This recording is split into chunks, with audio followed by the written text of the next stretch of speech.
आदि कैलाश के इस सफ़र में आप सभी का एक बार फिर से स्वागत है। तो अभी हम लोग फतेहपुर सीकरी से निकलकर चित्तौड़गढ़ की ओर जा रहे हैं। और जैसे कि पिछले वीडियो में आपने देखा ही होगा कि हमने आगरा से फतेहपुर सीकरी तक का सफ़र तय किया था और यहाँ पर मैंने आपको जो मॉन्यूमेंट है वो भी दिखाया था। और साथ ही साथ हमने आपको तुलसीदास जी की जो हनुमान चालीसा की कहानी है उसके बारे में भी बताया था।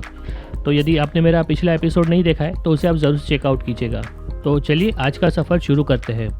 और फतेहपुर से चित्तौड़गढ़ की जो दूरी है वो करीबन 550 किलोमीटर की है। तो हमारी कोशिश रहेगी कि जितना हो सके उतना जल्दी हम चित्तौड़गढ़ पहुंच जाए। और चित्तौड़गढ़ में हमारा स्टे चित्तौड़गढ़ रेलवे स्टेशन के सामने एक जैन धर्मशाला है, वहीं पर रहने वाला है। हम काफ़ी साल पहले जब चित्तौड़गढ़ आए थे तो वहीं पर रुके थे और वहाँ पर यात्रियों के ठहरने की काफ़ी अच्छी व्यवस्था है।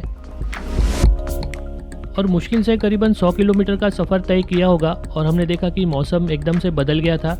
ऐसे लग रहा था कि ज़ोरदार बारिश आने वाली है और बिल्कुल वैसा ही हुआ। और जैसे देख सकते हैं मौसम बदलने में बिल्कुल समय नहीं लगता है। बहुत ही तेज़ बारिश शुरू हो गई है।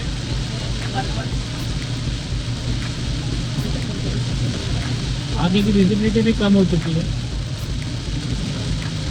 और यकीन मानिए दोस्तों, इतनी तेज़ बारिश में गाड़ी चलाने में भी काफ़ी दिक्कत हो रही थी। और दोपहर के 2 बजने आ गए थे और सभी को काफ़ी भूख भी लगी थी क्योंकि सुबह हमने इतना कुछ खास नाश्ता नहीं किया था। तो अभी हम खाना खाने के लिए कोई अच्छी सी जगह ढूंढ रहे थे। तो अभी हम रुके हैं यहाँ पे टोल नाके के पहले एक होटल है, देव नारायण होटल। तो यहाँ पर अभी कुछ खाना वाना खाते हैं और फिर आगे बढ़ते हैं।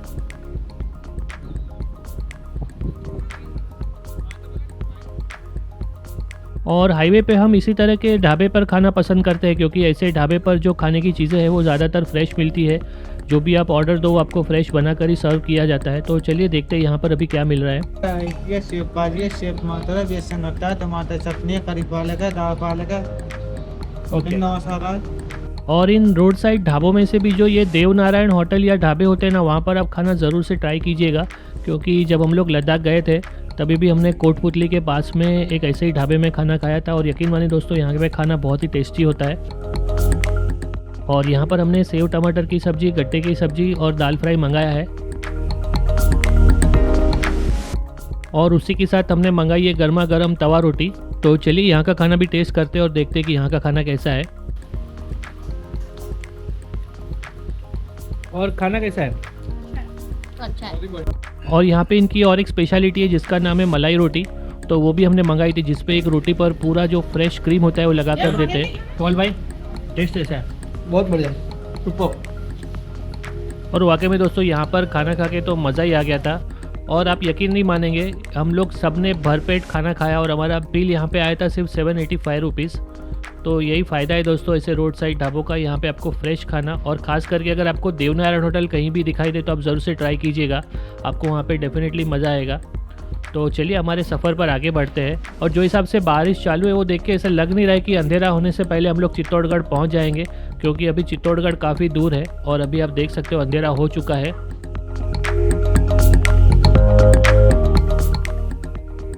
और वहीं करीबन 11 बजे के आसपास हम लोग ने चित्तौड़गढ़ में भी एंट्री कर ली थी।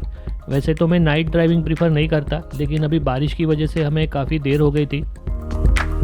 और वाकई में दोस्तों इतनी बारिश हम लोग ने एक्सपेक्ट नहीं की थी, क्योंकि जब से हम लोग फतेहपुर सीकरी से निकले हैं तब से बारिश जो है वो रुकने का नाम ही नहीं ले रही है। सिर्फ जब हम खाना खाने के लिए रुके थे उस समय बारिश थोड़ी सी कम हुई थी, बाकी आप देख सकते हो नॉन स्टॉप बारिश चालू ही है। और उसी वजह से हमें यहाँ तक पहुँचने में भी काफ़ी देर हो गई। और अभी जैसे कि मैंने आपको बताया कि हम लोग यहाँ पर जो रेलवे स्टेशन के सामने जैन धर्मशाला है वहाँ पर रुकने वाले हैं। और अभी आप जो हमारे राइट साइड में देख रहे हो वही धर्मशाला वाला बिल्डिंग है। और अभी हम लोग यहाँ पर गेट के पास आए तो यहाँ का जो गेट है वो बंद है। और जब हम लोग ने अंदर जाके पूछताछ की तो पता चला कि यहाँ पर एक भी रूम्स अवेलेबल नहीं है।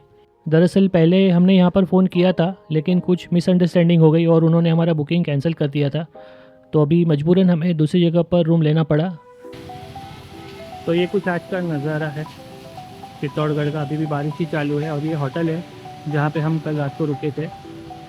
ये देखिए 1200 रुपये में फैमिली रूम मिल गया था और 700 में सिंगल रूम था जिसमें एक कपल रह सकता है। और यहीं पे हमारी गाड़ियाँ पार्क है।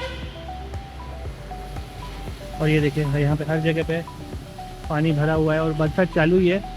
तो ये आज चित्तौड़गढ़ घूमने का प्लान तो कैंसिल है। अभी यहाँ से बैक टू होम जाएंगे। तो चलिए जाने से पहले मैं आपको थोड़ा होटल भी घुमा देता हूँ। और ये बाहर का एरिया है जहाँ पर आप अपनी गाड़ी पार्क कर सकते हो। ज़्यादा बड़ा पार्किंग नहीं है, लेकिन 6-7 गाड़ियाँ आ सकती है। और ये होटल का एंट्रेंस है और इसका नाम है होटल करनी विलास। और यहाँ पे इन्होंने ब्रांडिंग की हुई है कि 699 से रूम स्टार्ट हो जाते हैं और यहीं से स्टेयर से ऊपर जा सकते हैं। यहाँ पे लिफ्ट फैसिलिटी नहीं है, तो इस बात का आप ध्यान रखिएगा। और ये यहाँ का रिसेप्शन एरिया है और रूम ठीक ठाक है, एकदम लग्जरी रूम नहीं है, लेकिन जो हिसाब से आप प्राइस दे रहे हो वो हिसाब से ठीक ठाक है। तो आप चाहो तो यहाँ पे रुक सकते हो। इस होटल का लोकेशन भी मैं आपको डिस्क्रिप्शन में दे दूँगा, तो आप उसे वहाँ से ज़रूर से चेकआउट कीजिएगा। और आज का जो दिन है ये हमारी शादी कैलाश यात्रा का 19वां दिन है और मोस्टली ये आखिरी दिन होने वाला है। तो चलिए फिर से महादेव का नाम लेते हैं और अपनी इस यात्रा का शुभारंभ करते हैं। नमः पार्वती पते हर हर महादेव। तो गुड मॉर्निंग दोस्तों, आज की सुबह आप देख सकते हो कि पूरी बारिश से भरी हुई है। और कल रात को हम बड़ी उम्मीद से चित्तौड़गढ़ आए थे कि हम चित्तौड़गढ़ घूमेंगे, लेकिन बारिश ने हमारे पूरे प्लान पर पानी फेर दिया। और रात को हम लोग यहाँ पे एक स्थानकवासी जैन धर्मशाला है, वहाँ पे रुकने वाले थे, लेकिन वहाँ पे सारे रूम्स फुल थे। तो जैसे कि अभी मैंने आपको सुबह दिखाया कि एक होटल है, वहाँ पे हम रात को रुक गए थे क्योंकि 12 बज चुके थे हमें यहाँ पर पहुँचते। और अभी आज का जो दिन है हमारी इस ट्रिप का आखिरी दिन होने वाला है, क्योंकि अभी हम लोग वापस जा रहे हैं अपने घर की तरफ। प्लान्स तो बहुत सारे थे। रास्ते में बांसवाड़ा के पास में और एक जगह आती है जिसका नाम जगमेर है, वो बहुत ही अच्छा हिल स्टेशन है जहाँ पर आप मतलब कैंपिंग का भी अच्छा प्लान था। हमारे पास पूरा सामान भी रेडी था, लेकिन भगवान की मर्जी के सामने किसी का कुछ नहीं चलता है। तो चलिए आज के दिन के लिए अभी अपडेट तो यही है कि यहाँ पे राजस्थान में ये एरिया में पूरा बारिश है। तो अभी यहाँ से पहले हाईवे की तरफ निकलते हैं और रास्ते में एक मंदिर आता है सावलिया सेठ का, तो कोशिश करेंगे अगर वहाँ पे बारिश कम हो और जा पाए तो वहाँ पर भी दर्शन करेंगे। तो इस वीडियो पे हमारे साथ में बने रहिएगा। तो चलिए आज का दिन शुरू करते हैं। तो अभी फ़िलहाल हम सावरिया सेठ मंदिर ही जा रहे हैं और ये हाईवे के बिल्कुल बगल में ही है, तो उसके लिए हमें कहीं अलग से नीचे जाने की भी ज़रूरत नहीं पड़ेगी। और अभी हम यहाँ पे पहुँचे तो बारिश चालू ही है, लेकिन बारिश थोड़ी हल्की हो गई है, तो अभी सोचते हैं कि दर्शन कर ही लेते हैं। और अभी आपको जो सामने की तरफ दिखाई दे रहा है वही यहाँ का मंदिर है और यहीं पे बगल में हमें पार्किंग भी मिल गई। तो चलिए अपनी गाड़ी लगाते हैं और फिर मंदिर में दर्शन करते हैं।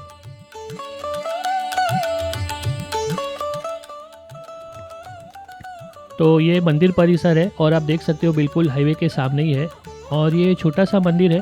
और दरअसल ये जो मंदिर है ये सावलिया सेठ का प्राकट्य स्थान है, जहाँ पर खुदाई में 3 मूर्तियाँ मिली थी। मुख्य जो मंदिर है वो यहाँ से 8 किलोमीटर पीछे है और मंदिर के सामने यहाँ पर हनुमान जी की मूर्ति है और काफ़ी सुंदर मूर्ति है। तो हमने भी यहाँ पर हनुमान जी के दर्शन किए, तो आप भी हमारे साथ में हनुमान जी के दर्शन कीजिए।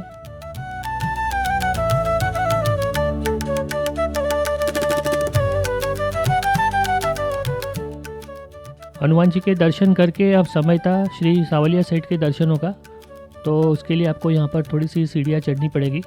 तो चलिए मंदिर में सावलिया जी के दर्शन करते हैं। और दर्शन करने के साथ साथ मैं आपको इसका थोड़ा सा इतिहास भी बता देता हूँ। सावलिया सेठ भगवान श्री कृष्ण का ही एक स्वरूप है और विशेष रूप से उन्हें श्याम सेठ या सावरिया सेठ के नाम से यहाँ पर जाना जाता है। यह नाम उनके गहरे रंग यानी कि सावले रंग के कारण पड़ा है। और मंदिर में भीतर प्रवेश करते ही हमने देखा तो यहाँ पर हर तरफ कांच से नक्काशी काम किया गया था और ये देखने में बहुत ही खूबसूरत लग रहा था। और यहाँ पर जो मूर्ति है वो एक स्वयंभू मूर्ति है और इसके पीछे भी एक कहानी है।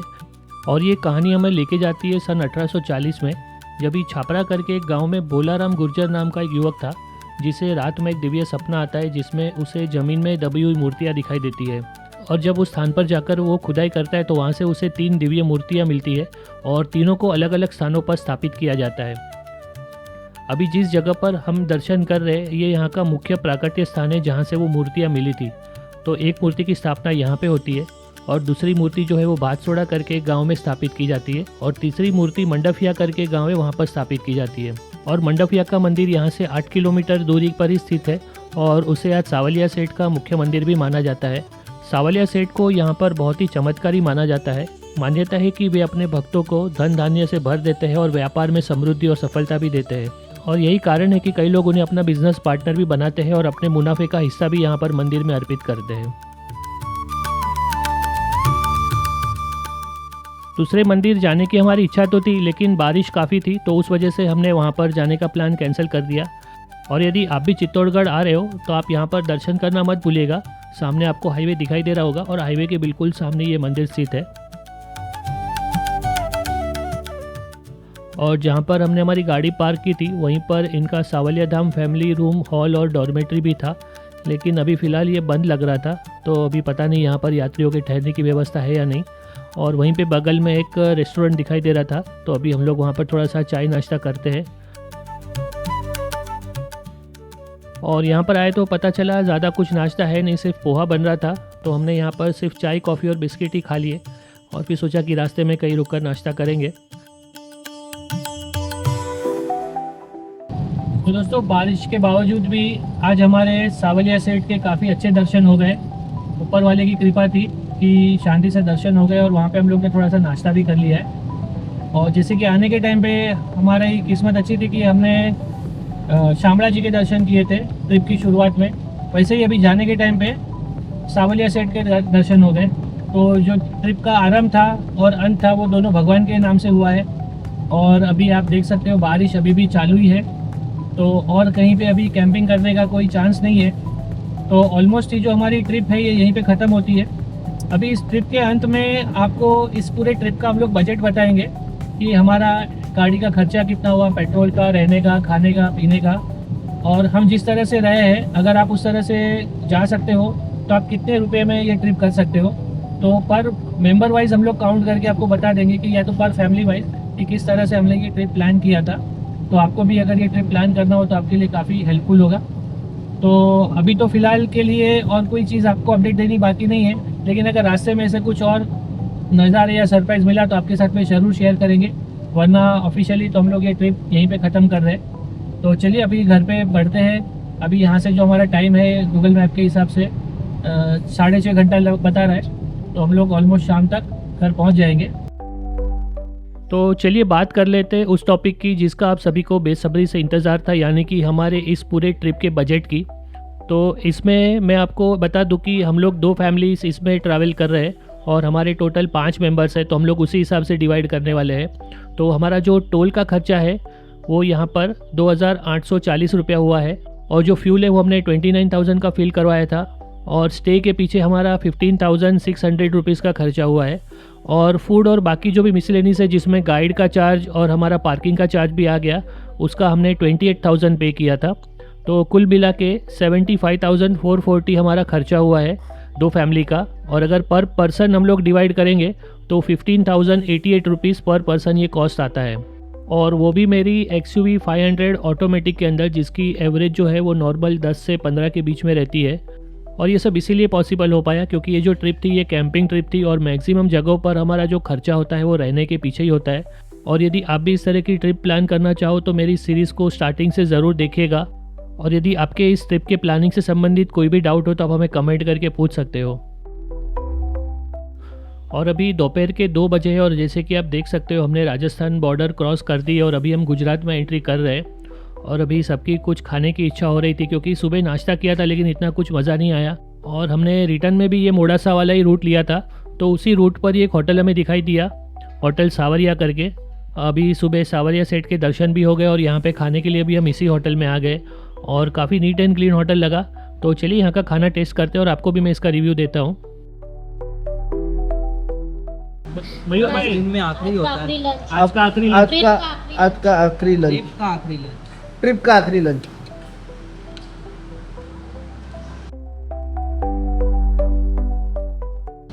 दाल बाटी भी बहुत बढ़िया है। ये कौन सा सब्जी है? दही तिखारी दही तिखारी। और ये लहसुन या बटेटा। और अगर खाने के टेस्ट की बात करें तो खाना काफ़ी टेस्टी था, और साथ ही साथ यहाँ के जो ओनर थे वो भी काफ़ी सपोर्टिव और हेल्पफुल थे, और यहाँ तक कि उन्होंने अपना किचन भी देखने के लिए हमें अलाउ किया। मोस्टली कोई भी होटल वाले अपना किचन नहीं दिखाते, लेकिन उन्होंने हमें कहा कि आपको जो भी देखना है आप देख सकते हो, क्योंकि हम यहाँ पे पूरी क्लीनलीनेस मेंटेन करते हैं। और आप देख सकते हो किचन एकदम ही क्लीन है। मोड़ासा से हाईवे जाने के टाइम पे ही आपको रास्ते में ही होटल आती है। तो चलिए इनसे भी बात करते हैं और जानते हैं इनकी प्रॉपर्टी के बारे में। अपना जो होटल है ये कहाँ पे है और मतलब इसके बारे में थोड़ा सा आपने यूवर्स को डिटेल दीजिए। ये 35 साल पुराना होटल है और ये शामला जी से जब आप गुजरात आते हो तो 10 किलोमीटर अंदर गुजरात में आते हो तब आपको ये शामला जी के पास में टिटोई करके गांव है और शामला जी रेलवे स्टेशन है, वहाँ पे ये होटल लोकेटेड है।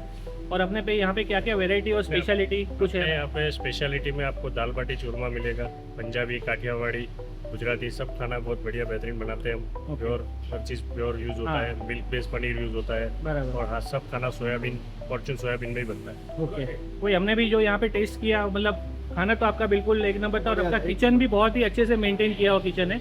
और आपके यहाँ पे चार्जिंग पॉइंट भी है? जी जी, ईवी चार्जिंग है यहाँ पे। 24 घंटे होटल खुला रहता है। अच्छा, 24 घंटे खुला है? 24 घंटे खुला रहता है और Okay. 24 घंटे आपको यहाँ पे सारी फैसिलिटी मिलती है। सारी फैसिलिटी है। तो दोस्तों ये जो आप देख सकते हो ये जो होटल है बराबर ये हाईवे टच है और यहाँ पे पार्किंग फैसिलिटी भी अच्छा है और सामने यहाँ पे ईवी चार्जिंग है, वॉशरूम्स भी है। तो ये पूरा प्रॉपर यहाँ पे इन्होंने सेटअप बनाया हुआ है। तो अगर आप ये रोड पे हो तो आप डेफिनेटली यहाँ पर ट्राई कीजिएगा। मैं आपको बाहर से एक बार दिखा देता हूँ। होटल सावरिया प्योर वेज है और ये देखिए यहाँ पे ये ईवी पॉइंट है और बिल्कुल मेन रोड पे टच है ये। और खाना खा के हम जैसे ही निकले तो फिर से ज़ोरदार बारिश शुरू हो गई थी। पहले हमें लगा कि बारिश रुक गई है, लेकिन बारिश हमारा आज पीछा छोड़ने वाली नहीं थी।